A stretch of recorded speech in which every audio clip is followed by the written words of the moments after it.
Tu donnes sans compter, tu réponds toujours présent, tu t'effaces pour éviter les conflits. Et pourtant, tu ressens un malaise que tu n'arrives plus à ignorer. Ce n'est pas de la fatigue, c'est la sensation d'être utilisé. Et le pire, c'est que tu continues, comme si c'était normal. Au début, tout semble sain. Tu aides, tu soutiens, tu es présent quand les autres en ont besoin.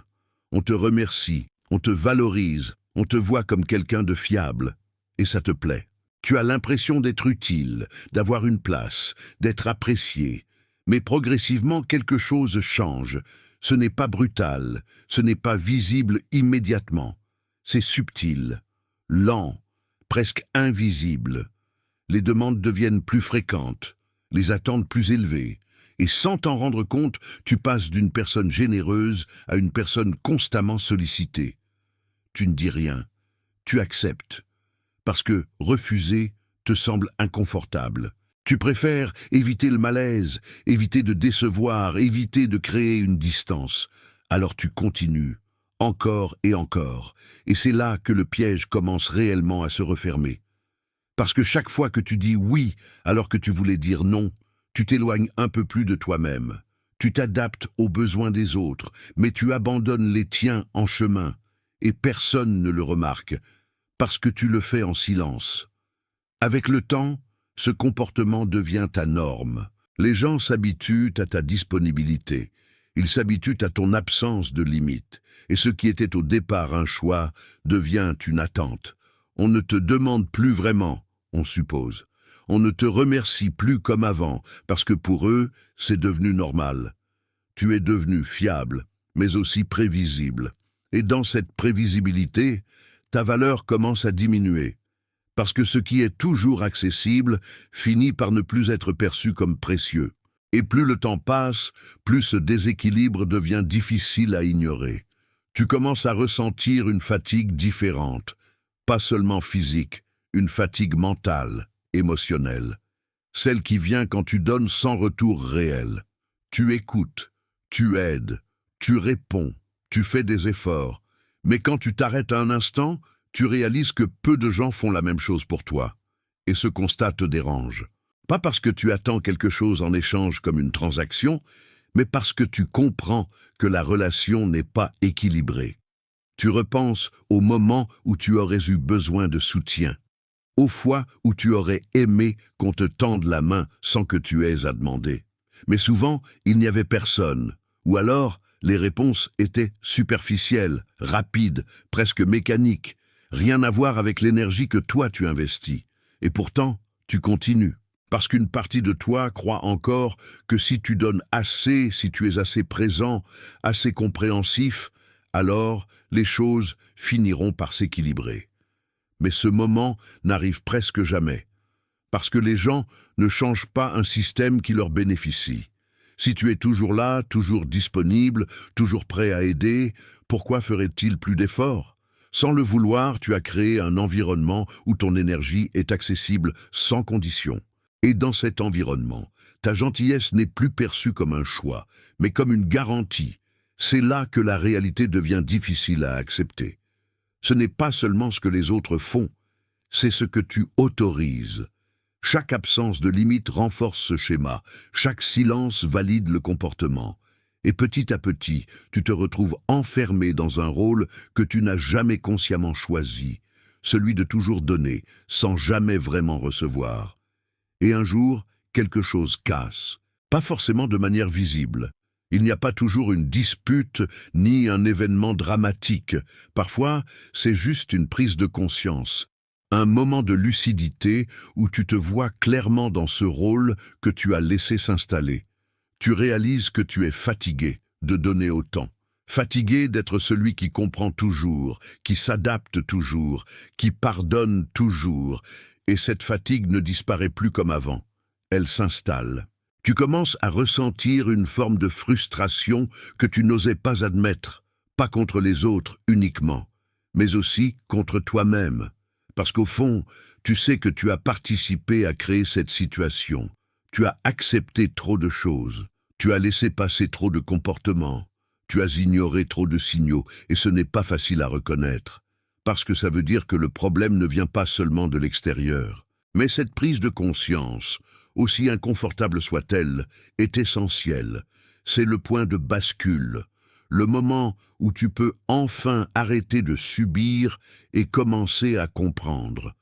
Parce que tant que tu vois uniquement les autres comme responsables, tu restes bloqué. Tu attends qu'ils changent, tu espères qu'ils deviennent plus attentifs, plus reconnaissants, plus présents. Mais ce pouvoir-là ne t'appartient pas. Ce qui t'appartient, en revanche, c'est ce que tu acceptes, ce que tu tolères, ce que tu choisis de continuer ou d'arrêter. Et c'est précisément là que commence la suite. Pas dans ce que les autres vont faire, mais dans ce que toi, tu vas enfin décider de ne plus laisser passer. La vérité est inconfortable, mais elle est simple. Les gens te traitent souvent en fonction de ce que tu tolères, pas en fonction de ce que tu mérites. Et tant que tu refuses de voir ça, tu restes coincé dans le même schéma. Tu continues à donner, en espérant inconsciemment que les autres vont reconnaître ta valeur et changer leur comportement. Mais ce n'est pas ainsi que le monde fonctionne. Les intentions ne suffisent pas. Ce sont les limites qui définissent la manière dont les autres interagissent avec toi. Tu peux être la personne la plus généreuse, la plus loyale, la plus présente.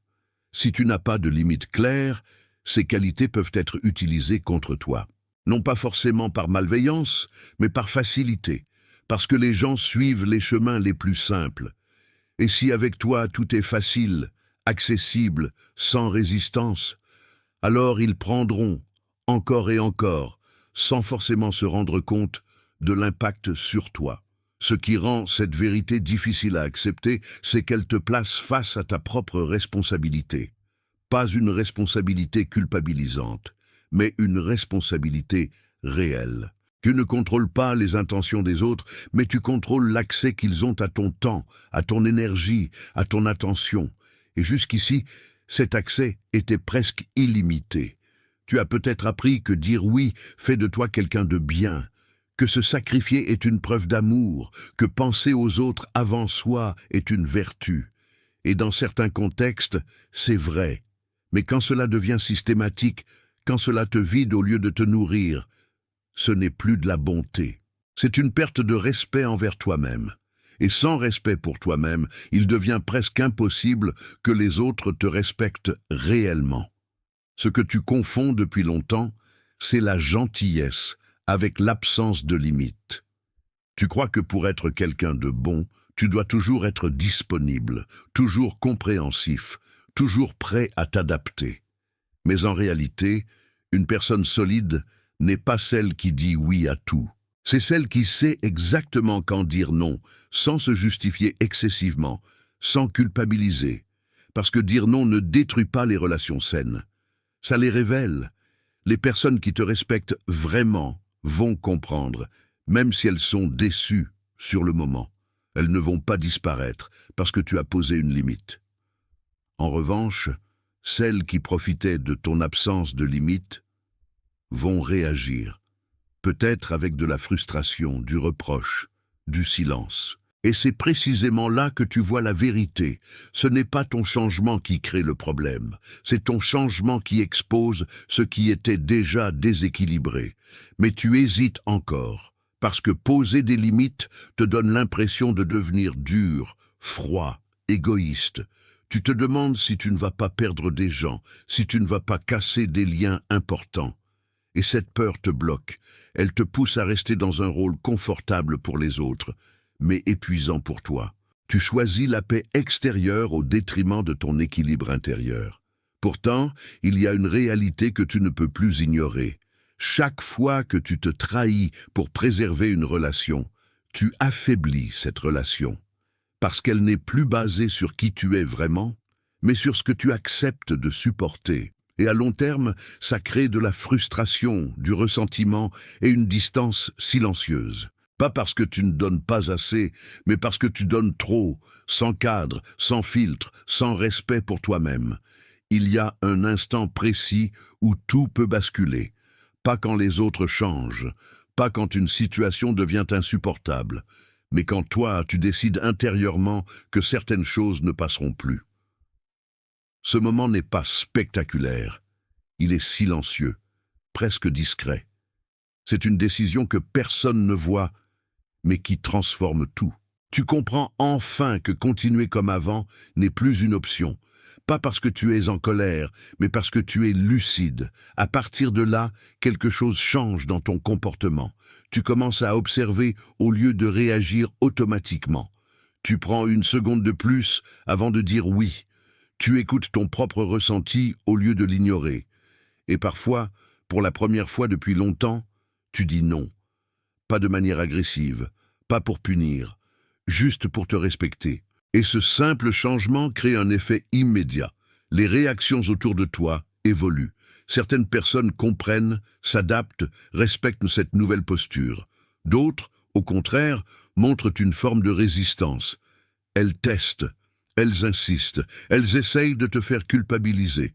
Et si tu n'es pas prêt, tu peux facilement retomber dans ton ancien schéma. Parce que dire non une fois est facile. Mais maintenir cette décision face à la pression demande de la constance. C'est là que la plupart abandonnent. Ils posent une limite, voient une réaction négative et reculent immédiatement. Ils se disent que ce n'était pas la bonne approche, qu'ils ont été trop durs, trop brusques. Alors ils reviennent en arrière et tout redevient comme avant. Mais ce qu'ils ne réalisent pas, c'est que la résistance est normale. Elle ne signifie pas que tu fais mal les choses, elle signifie simplement que tu changes une dynamique qui arrangeait les autres. Ce que tu dois comprendre, c'est que ce moment est un test, pas un test des autres, un test de toi-même. Est-ce que tu es capable de rester aligné avec ta décision, même quand c'est inconfortable, même quand quelqu'un insiste, te fait culpabiliser ou agit comme si tu avais changé en mal? Parce que c'est exactement ce qui va se passer. Les gens ne réagissent pas toujours bien quand tu modifies une dynamique qui leur était favorable. Certains vont essayer de te faire douter. Ils vont te rappeler comment tu étais avant. Ils vont dire que tu es devenu distant, moins sympa, moins disponible. Et pendant un instant, tu vas hésiter. Tu vas te demander si tu es en train de perdre quelque chose d'important. Mais en réalité, tu n'es pas en train de perdre, tu es en train de filtrer. Tu es en train de voir clairement qui respecte ton évolution et qui préférait l'ancienne version de toi, celle qui ne posait jamais de limites. C'est un passage inconfortable, mais nécessaire. Parce que sans ce passage, rien ne change vraiment. Tu peux comprendre le problème, analyser les comportements, reconnaître les schémas. Mais tant que tu n'agis pas différemment sur la durée, tout revient à l'identique. Le respect des autres ne vient pas de ce que tu expliques, mais de ce que tu maintiens. Et plus tu tiens cette position, plus quelque chose de puissant se produit. Tu commences à te respecter toi-même. Pas en théorie, pas en réflexion, dans tes actions. Tu arrêtes de te trahir pour éviter des tensions temporaires. Tu acceptes que tout le monde ne va pas apprécier ce changement. Et paradoxalement, c'est exactement ce qui attire des relations plus saines, plus équilibrées, plus authentiques. Et à force de maintenir cette posture, tu remarques une transformation encore plus profonde. Ce n'est plus seulement ton comportement qui change, c'est ton regard sur toi-même. Tu n'as plus besoin d'être constamment validé par les autres pour te sentir à ta place. Tu n'as plus besoin de prouver ta valeur en étant utile en permanence. Tu commences à exister autrement, sans te sacrifier. Ce changement est subtil, mais il est radical. Avant, tu agissais souvent pour éviter une réaction négative. Maintenant, tu agis pour rester aligné avec ce que tu ressens. Et cette différence change tout. Parce que tu n'es plus en train de chercher l'approbation. Tu es en train de te respecter. Et quand ce respect devient ta base, les décisions deviennent plus simples. Pas plus faciles, mais plus claires. Certaines relations vont naturellement se rééquilibrer. D'autres vont s'éloigner. Et même si une partie de toi peut ressentir un vide, ce vide n'est pas une perte réelle. C'est de l'espace. De l'espace pour des relations où tu n'as pas besoin de te suradapter. De l'espace pour respirer, pour penser à toi, pour reconstruire quelque chose de plus juste. Tu comprends alors une chose essentielle. Tu n'as jamais été obligé de donner autant pour être apprécié. Tu l'as fait parce que tu pensais que c'était nécessaire. Mais aujourd'hui, tu vois que ce n'est pas le cas. Tu peux être présent sans t'oublier. Tu peux aider sans te sacrifier. Tu peux donner sans te perdre. Et c'est là que le vrai changement commence. Pas quand tu arrêtes de donner, mais quand tu arrêtes de te donner entièrement sans condition. À ce stade, une peur revient souvent. Et si je deviens froid, égoïste, distant? Parce que pendant longtemps, tu as associé ton identité à ta capacité à donner. Alors changer te donne l'impression de perdre une partie de toi. Mais en réalité, tu ne deviens pas quelqu'un de dur. Tu deviens quelqu'un de structuré. Et il y a une différence énorme entre les deux. Reprendre le contrôle ne signifie pas fermer ton cœur. Ça signifie arrêter de le laisser ouvert à tout le monde, sans distinction. Tu continues à être une personne généreuse, mais tu ajoutes quelque chose que tu n'avais pas avant, le discernement. Tu observes davantage, tu prends le temps de comprendre les intentions, les comportements, la réciprocité. Tu ne donnes plus automatiquement, tu choisis. Et ce choix change la qualité de tout ce que tu offres. Parce que maintenant, ton énergie va vers les bonnes personnes, vers celles qui respectent ton temps, qui reconnaissent tes efforts, qui ne voient pas ta gentillesse comme une évidence. Et, avec ces personnes-là, donner devient naturel, léger, équilibré. Il n'y a plus cette fatigue constante, ce sentiment d'être vidé. Ce que tu perds, en revanche, c'est l'accès illimité que certains avaient à toi. Et oui, ça peut créer des réactions. Certains vont s'éloigner, d'autres vont essayer de revenir à l'ancien fonctionnement. Mais cette fois, tu vois clair, tu reconnais les schémas. Et tu ne te sens plus obligé d'y répondre de la même manière. Tu n'es pas en train de devenir quelqu'un de moins bien. Tu es en train de devenir quelqu'un de plus juste, plus aligné, plus stable. Et paradoxalement, c'est exactement ce qui rend ta présence plus précieuse qu'avant. Ce qui change vraiment, ce n'est pas seulement ce que tu fais, c'est la manière dont tu le fais. Avant, tu donnais pour éviter un malaise, pour maintenir une image, pour ne pas créer de tension. Maintenant, tu donnes quand tu en as réellement envie. Et cette différence se ressent immédiatement. Ton oui devient plus fort, plus sincère, parce qu'il n'est plus automatique. Et ton non devient plus calme, plus posé, parce qu'il n'est plus chargé de peur. Tu n'as plus besoin de longues explications. Tu n'as plus besoin de te justifier pendant des minutes pour refuser quelque chose. Un simple « je ne peux pas » ou « ce n'est pas possible pour moi » suffit. Et au début, ça peut te sembler étrange, presque inconfortable, parce que tu n'as pas l'habitude de t'arrêter là. Tu avais tendance à compenser, à adoucir, à rajouter des raisons pour ne pas paraître dur. Mais plus tu pratiques cette simplicité, plus elle devient naturelle. Et tu remarques aussi un autre changement important, ton énergie. Elle n'est plus constamment dispersée.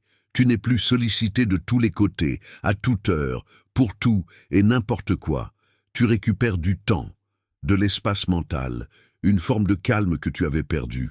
Et dans cet espace, tu peux enfin te reconnecter à toi-même, à ce que tu veux vraiment, à ce qui compte pour toi. Ce processus demande de la patience, parce que tu es en train de déconstruire des habitudes installées depuis longtemps. Tu ne vas pas devenir parfaitement aligné du jour au lendemain. Il y aura des moments où tu retomberas dans tes anciens réflexes.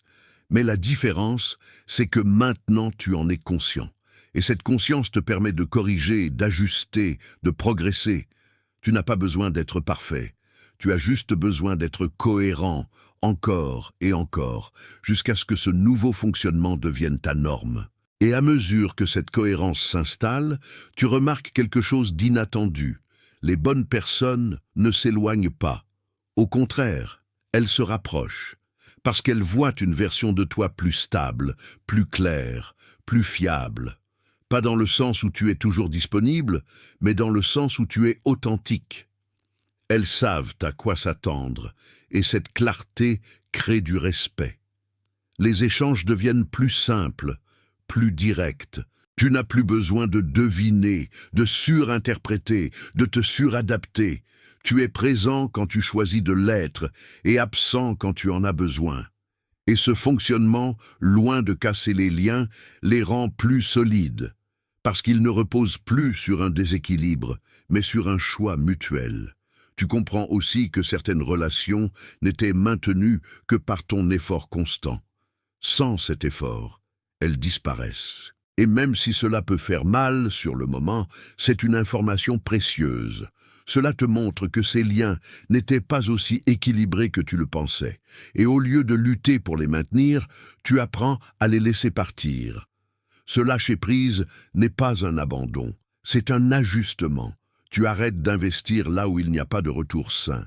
Tu arrêtes de forcer des dynamiques qui ne te respectent pas. Et en faisant ça, tu libères de l'espace pour quelque chose de plus juste. Finalement, tu réalises que reprendre le contrôle, ce n'est pas devenir quelqu'un de fermé. C'est devenir quelqu'un qui choisit où va son énergie, qui choisit ses limites, qui choisit ses relations.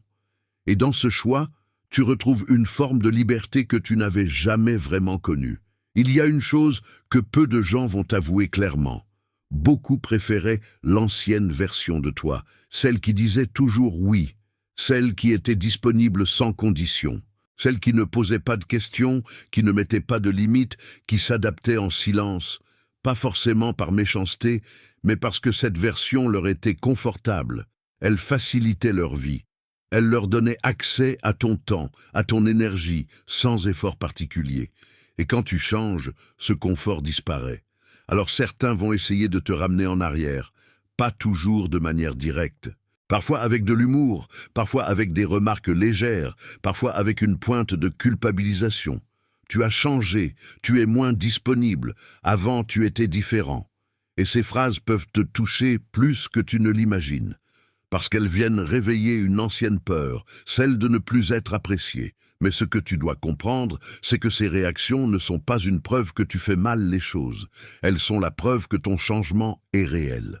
Tu es en train de modifier une dynamique qui existait depuis longtemps. Et toute modification crée une forme de résistance. C'est normal, c'est même inévitable. Ce que les autres ne te diront jamais non plus, c'est que ce changement force un nouveau type de respect. Pas le respect superficiel basé sur ton utilité, mais un respect plus profond, basé sur ta capacité à te positionner. Parce que quelqu'un qui se respecte envoie un signal clair. Il y a une limite, et cette limite doit être considérée. Et ce signal change tout. Il attire des personnes différentes. Il transforme tes relations. Et surtout, il te permet enfin de sortir d'un rôle où tu donnais sans compter, sans jamais vraiment recevoir. Et à la fin, tu comprends quelque chose de fondamental. Tu n'as jamais été obligé de te sacrifier pour être apprécié. Tu l'as cru, tu l'as vécu, tu l'as répété, mais ce n'était pas une vérité. C'était une habitude, une manière de fonctionner que tu as construite avec le temps, souvent sans t'en rendre compte. Et comme toute habitude, elle peut être changée. Tu réalises que les relations les plus solides ne sont pas celles où tu donnes le plus, mais celles où tu peux être toi-même sans te forcer, sans te réduire, sans te suradapter, là où tu n'as pas besoin de mériter ta place en permanence, là où ta présence suffit, sans effort excessif. Ce changement demande du courage, parce qu'il implique d'accepter que certaines personnes ne resteront pas. Il implique de renoncer à une forme de validation facile, immédiate, mais superficielle. Et il implique surtout de faire face à toi-même, sans masque, sans rôle. Mais en échange, tu gagnes quelque chose de beaucoup plus précieux, le respect de toi-même. Et ce respect devient ta base. Il guide tes décisions, il filtre tes relations, il protège ton énergie. Tu n'as plus besoin de donner pour exister. Tu existes déjà indépendamment de ce que tu fais pour les autres. Et à partir de là, tout devient plus simple, plus clair, plus stable. Tu continues à donner, oui, mais différemment. Avec conscience, avec choix, avec limite. Et dans cette nouvelle manière d'être, tu n'es plus quelqu'un dont les gens profitent. Tu es quelqu'un que les gens respectent ou qu'ils ne peuvent plus approcher de la même façon. Et c'est exactement là que tout change.